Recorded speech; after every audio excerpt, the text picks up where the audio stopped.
به طور قطع دامنه واکنش ویرانگر ইরানের সাহসী যোদ্ধাদের ধ্বংসাত্মক প্রতিশোধ ইসরায়েলের দখল করা গোটা ভূখণ্ড জুড়েই বিস্তৃত হবে। এ বিষয়ে সন্দেহের কোনো অবকাশ নেই। আগামী দিনের জন্য স্পষ্ট হুঁশিয়ারি, ফিলিস্তিন সহ দখলকৃত সব অঞ্চলগুলো ছেড়ে দাও, কারণ ভবিষ্যতে আর এই ভূখণ্ডগুলোয় ইসরায়েলিরা বসবাস করতে পারবে না।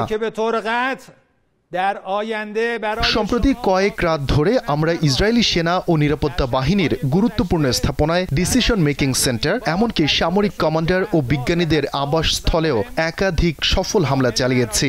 এখন ইরানের হাতে ইসরায়েলের সব গুরুত্বপূর্ণ, সংবেদনশীল এবং কৌশলগত স্থাপনার পূর্ণাঙ্গ ডেটাবেস রয়েছে। ফলে এখন হামলা হবে নিখুঁত ও ভয়াবহ। এবার ইসরায়েলিদের উদ্দেশ্যে বলছি, নেতানিয়াহু সন্ত্রাসী শাসনকে আপনাদের মানব ঢাল হিসেবে ব্যবহার করতে দেবেন না। দখলকৃত ভূমি ও উল্লিখিত স্থাপনাগুলোর আশপাশে থাকা বা যাতায়াত থেকে বিরত থাকুন। জেনে রাখুন, দখল করা ভূমির বোম শেল্টারও আপনাদের নিরাপত্তা দিতে পারবে না। برای شما امنیت ایجاد نخواهد کرد.